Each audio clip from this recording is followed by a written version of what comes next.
you're just tuning in, welcome. Good timing. It is Shopify in their opening series against La Correntada. And, both of these teams fighting to stay in the upper brackets. We'll have to see, if La Correntada can maybe upset one of the tournament favorites, of course. But draft-wise, I do like what both teams have come up with. I feel like Techie Centaur is always such a strong lane.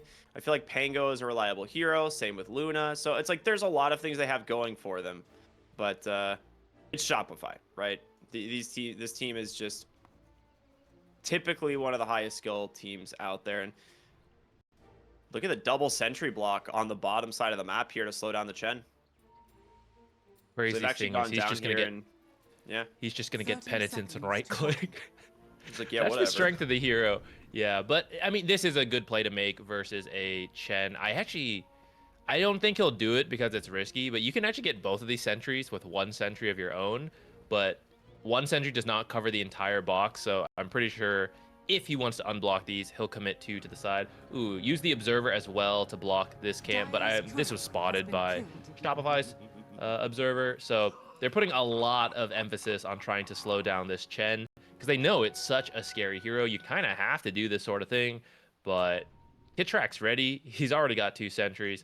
We'll see where he ends up deciding to play. Wow, they commit another observer over here too. They don't even want a mid ward. I think the idea is to keep tabs on the Chen mostly, right? I think that's what they're like. A lot of teams are always worried about is like, oh, will we find the Chen? He immediately gets the D ward on his small camp. So, yep, 1 of 4 camps unblocked, and he will use the second one to block the hard camp. So, Kittrack going to be starving for creeps a little bit here at bottom, but as you said, eventually you get like levels and penitence. It's an interesting choice here, just taking the melee creep and just using it to click and harass. Yeah, I mean, this used to be a little bit of a problem because you don't get golden XP, but now you do. Yeah. So it's actually not as painful to just use it on the creeps in lane anymore, what? And you don't...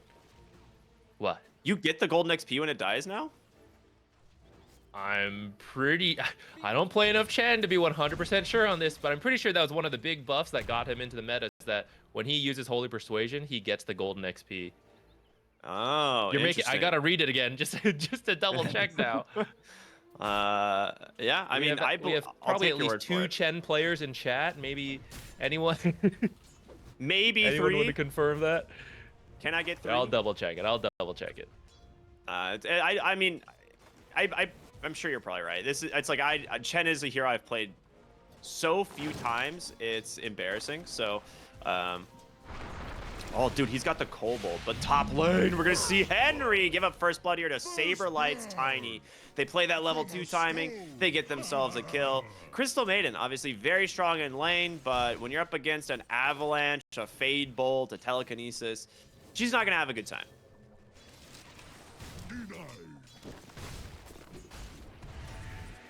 Oh, looks like it's just gold, no XP. Okay. I mean, still, that's honestly pretty worth it. In bottom lane, we're going to see the techies finally go down here.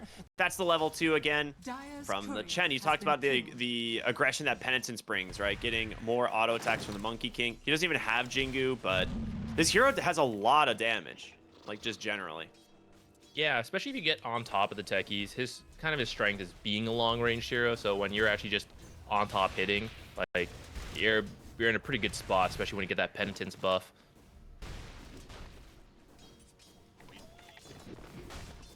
So this mid lane of Pango versus OD, it's very even at the moment. I'm not that surprised. OD not a hero that typically builds bottle, right? You want to build just your null tallies, get to your treads and Witchblade as soon as possible.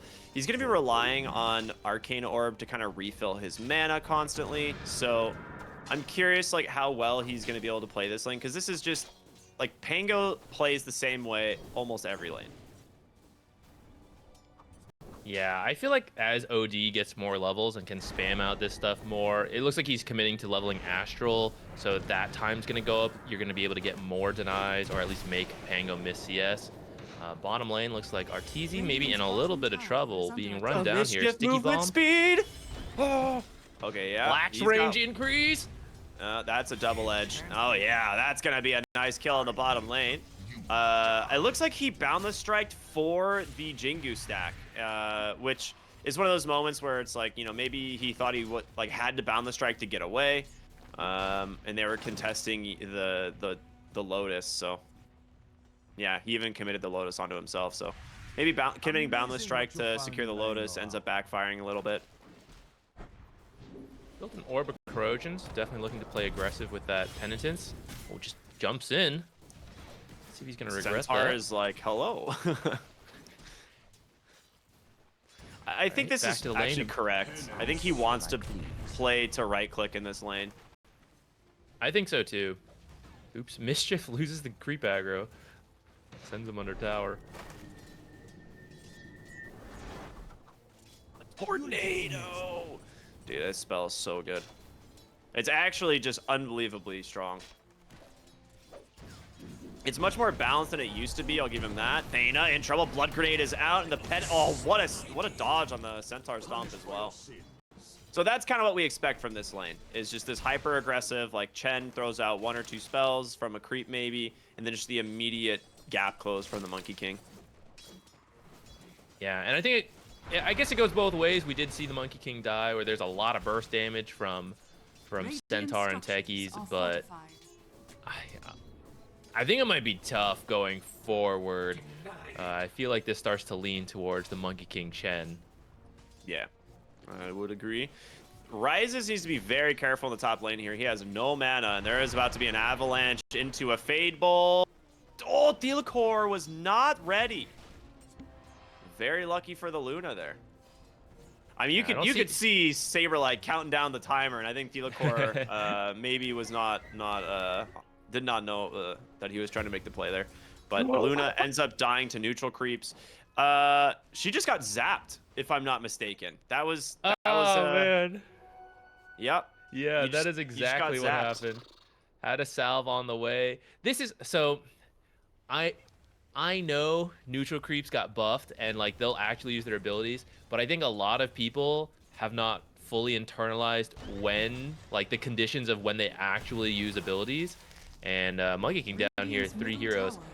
Oh, no, he's fine. Leaping away.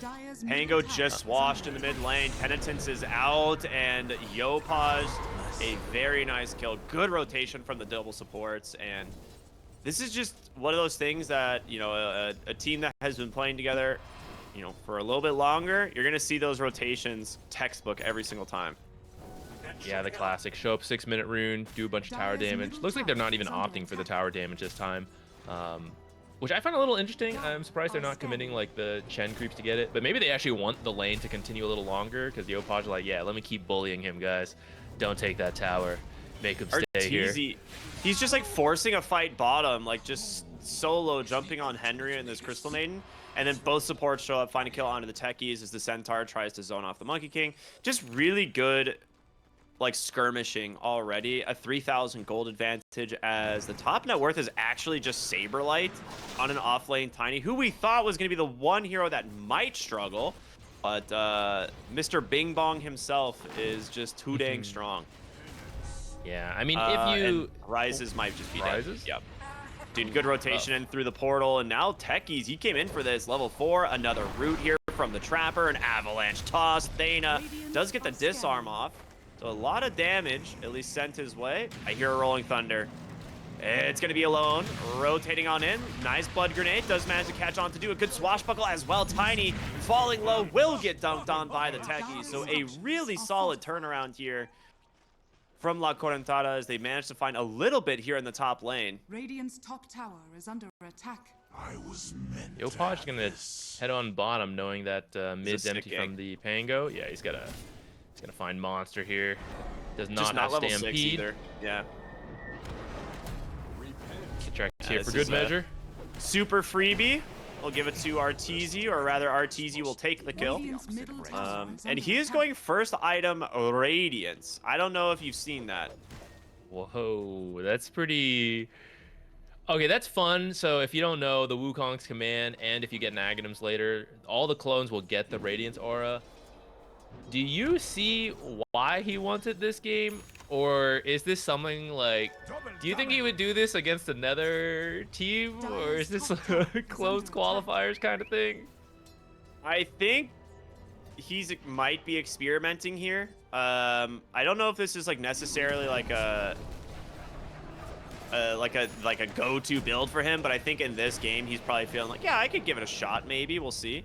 As bottom lane, he's got a primal spring here for Monster. It should connect, dude. Great little boulder toss there from that mud golem as well. Actually slowed him up just a second for him to close the gap. And top lane, Rise more fighting as Rises gets dunked on by that OD.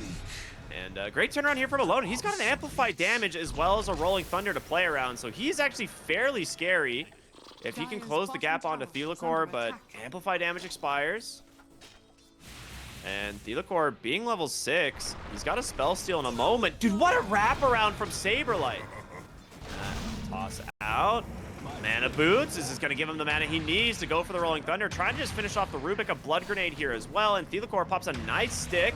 Swashbuckle, though, should finish the job, and it does. So a nice kill here from Alone. Saberlight, he's got an Avalanche, no toss, but it might be enough time for Yopaj to rotate in on this OD. He needs the Astral, the toss aggressively. That'll do it. One more Arcane Orb seals the deal. As Tiny getting chased down here, rises in the rotation up to the top lane. Yopaj still severely out-levering these heroes. Level 9, 4 points in that Arcane Orb will make it very difficult for you to get away. And Monkey King now joining as he's going to be able to chase down the Luna Boundless Strike. But the Stampede, is it enough? It might save Henry. It might save Rises. Nah, he's got him with the Mischief Chase, with that Primal Spring, and OD still chasing after one of the slowest heroes in the game, and will give it up.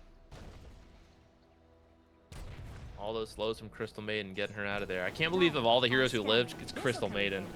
Yeah. So 10 minutes, 4K lead. That's rough. Could have been rougher, actually. They find Correntada find a couple kills to keep themselves afloat. It is looking pretty rough here, though. Theliacor taking a little bit of damage. Nice swash. So he's got the steal on that, give him a little bit of space to play around, or a little bit of mobility on the Rubik, which is always scary.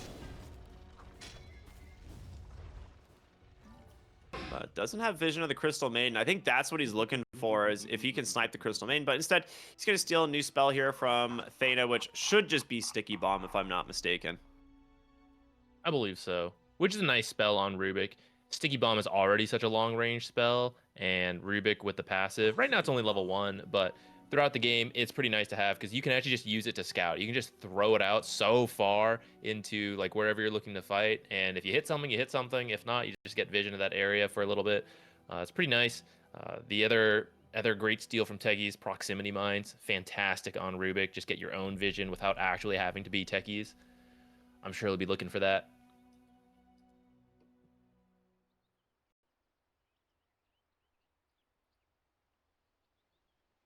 Saberlight halfway to blink. Mech is almost done on the Chen. I mean, they have some good timings lining up here. Witchblade for the OD.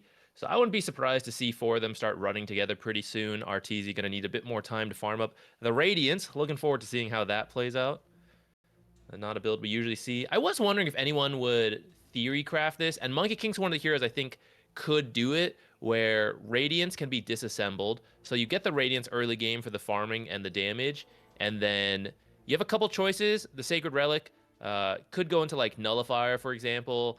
Well, I won't say it's unlikely to go Divine Rapier, but yeah, I think Nullifier or Revenant's Brooch, which does work on the Monkey King clones. There's like some weird mechanics with the mana of the individual clones, so sometimes they'll stop using the Revenant's Brooch, but they will use it to at least some degree. And then the Talisman can go into a Halberd or a Butterfly. Or back into a second Radiance if you wanted to do that. But for a hero like Monkey King, I imagine a Butterfly. So I wasn't sure if anyone could make use of this potential build, but I think Monkey King is one of the few. So I am interested in seeing it. I think this game is already starting to look good for them, so I'm not sure if it'll be because the build is legit versus they're already winning 4 lanes and they're already 4K up at 11 minutes, but I hope we'll get to see it. I don't know if the game will go long enough, but I'm hoping. I feel like that is, I mean, you're definitely right. Like that is why you would go Radiance on this hero. We've seen a few different players. I mean, specifically, I think the most common is Alchemists, who like always go Radiance early, and then it's always a disassemble. But yeah, the Revenant's Brooch has been a pretty strong item on Monkey King, so I wouldn't be surprised if the after you have the Radiance, you're gonna look for like a BKB, and then maybe another item, and then you go ahead and go for your disassemble into like Butterfly Revenant's Brooch or Revenant's Brooch Butterfly. The Core actually did manage to steal proximity mines, by the way. Oh, that's huge. That's huge. Smoke out, but it does get scouted here by a deep ward, so they should know that this is coming. And Kitrak has his army set right here on the high ground, and some pretty good ones to work with. Centaur Conquer into a Wukong's command could be very scary. Yeah, this is actually sick. If someone walks up that ramp, they're dead. I don't think you want a Crystal Maiden, though. You want one of the bigger cores. Oh, they scan. It does connect, so they know they're coming from the other side. And Thelacore is just busy placing mines here to try and find an opening. There's going to be the Rolling Thunder initiation, though. That's going to pop a lot of them. The Swashbuckle, but they're saved from Yopaj. And a two-shot from them on the OD takes down the Crystal Maiden. Thelacore, he's got to clear the mines, but there's one left. A nice trade, at least from Thena. He'll find it. One kill for his troubles, but you know Theolacor was laughing. He was baiting himself in those mines, but unfortunately Pango Roll gonna protect him as he goes through. Rises not protected. Oh, he is protected. He's got that Stampede. Unfortunately, this means every Stampede we've seen, I think, has been on the defensive side. Can't use any of it aggressively. But at least you're gonna keep your carry alive. Try to farm up with that Mask of Madness. Try to catch up, but space is gonna start shrinking here as the Chen mech is online, and they're just gonna start working down these towers. I feel like we've seen that a lot with Centaur Stampedes in the early game. Like very few of them I've seen used offensively. They're almost always like, oh, get your team out of danger, right? That's fighting on the opposite side of the map. Thelacore does scout alone here. He's got Shield Crash. Kitrak just trying to farm the creeps, and alone. He's not really under any danger from these two. I mean, you could play like a fun Hurricane here. Oh, wait, there's a third. OD is here. Okay, he's fine. Swashbuckles away. But your mid tower in a little bit of danger, but Monkey King running away here from the Centaur. Does Primal Spring up, or I guess Tree Dance up to the high ground. He actually dodged out perfectly with the Mischief there. Very nice. The Blink on Tiny is online. Oh boy, Yopaj, he's found a target. Crystal Maiden with a freezing field instantly canceled from a nice Hurricane. And Thena, he drops the mines, but it's gonna be a double kill for Yopaj. This Witchblade is already doing so much damage. And you can see just how strong this hero is early, but Monkey King on the top side, Arteezy, he's a little bit out of position. He's having a little bit too much fun. He's playing his own game topside, but they do bring in the numbers. They commit the Stampede, and they will find themselves the Monkey King. Yeah, one downside to the Sacred Relic build is that usually at this point, you'd have some other item, right? He's sitting on 2,500 gold, so maybe caught off guard there, maybe forgetting he's not quite as tanky or strong as he usually would be with a different build. But they're going to need a lot more kills like that. I mean, it's great to find the Monkey King. Luna is kind of keeping up in last hits, but net worth-wise, firmly in the hands of Shopify. So they're going to need to keep finding kills to catch up and make space. Reveal. Blink, reveal, Saberlight, finds the techies, and makes that damage. Okay. That techies went 100-0 real fast. Dire's bottom tower is under attack. Precious bounty. Radiant structures Playing their own fortified. disappearing act here. Yeah, I think one of those things like you're pointing out, like he's sitting on 3,000 gold on the Monkey King, so it's like realistically he has less net worth than every other hero on his team, right? Like if you take 3,000 away, he's at 3,700. So like Arteezy is yes, he is farmed, but his actual usable gold on his hero is borderline nothing right now, and it obviously gets a lot better once you get to the Radiance, but that is the downside of the Radiance build early. They managed to get on top of the Chen. This dude is so tanky. He's got a mech, he's got 26, he's got a Hand of God keeping his team alive, but the Rolling Thunder finally coming out from alone. They're trying to get on top of Yopaj. That's the target. If you can finish him, he's getting super low. He's going to try and deal what damage he can, but a nice kill. Centaur for the OD, a big win now for Block Correntada, but you do lose the Pango as Arteezy's coming through. Saberlight with a nice blink, managed to pull back Henry as well. So it will end up being 3 heroes for the OD. Your sister has all the talent. Honestly, a pretty dang good fight, I thought, but Yeah, those were some pretty good connections on all their AoE abilities. It's about as good as they could have asked. But yeah, you see that's the disadvantage of being 8k behind. The Hand of God, mech, all that online, keeping so many people alive. At least they killed the Yopaj. I mean, that's probably one of the better kills they could get, but not good enough as we see the Chen army now destroying a tier 2. The Sacred Relic finished, and very quickly, thanks to that fight, almost to the Relic, or the Radiance as well. So 17-minute Radiance coming on here. that's pretty good. That's a pretty good Radiance timing. I wonder what the next item is, because you don't disassemble it right away. It's just gotta be BKB, right? There's just You no think way so? you don't just build BKB. I feel like he probably should build BKB because Monkey King is not a tanky hero. Like, he has decent like agi gain and okay strength gain, right? But you like all these agi heroes, they definitely need an item that gives them HP, right? They're not like Sven, who just naturally has like 4k HP at level 18, right? He's gonna need to build something with strength. So you could build a Sange item like S and Y or something, but Ooh, the double disassemble. Sange, Yasha, then you need to make a halberd. oh, Monkey King. Yeah, that's the HP that we're talking about. Definitely a little bit necessary. Saberlight now in trouble. A good bait here in the bottom lane by Monster, as they did not realize the whole team was behind him. So that was a really nice play from La Correntada. The Avalanche out first. Saberlight God. They do manage to finish up the Roshan in the time, and Saberlight barely lives. He's not done, dude. He's gonna pop this Lotus, and he's like, someone's on there channeling. Who's it gonna be? I'm surprised he's still going for it. I thought with the, like, they're channeling the Lotus, but that also means they've got a burst heal to work with now. So it looks like he was just using it to get away. First tower gonna fall here for Shopify in the bottom lane. Radiant's bottom tower has fallen. I don't know if you Finding some want to kills. see this, but Arteezy has queued up the Midas. That's exactly what I want to see, actually. You think, as a support player, I don't enjoy watching 2 farming items in a row on my carries? You're wrong.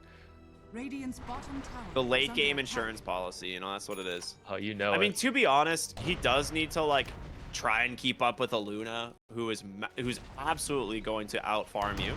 Oh boy, Arteezy in the wrong neighborhood here. Thank God for that Glimmer Cape.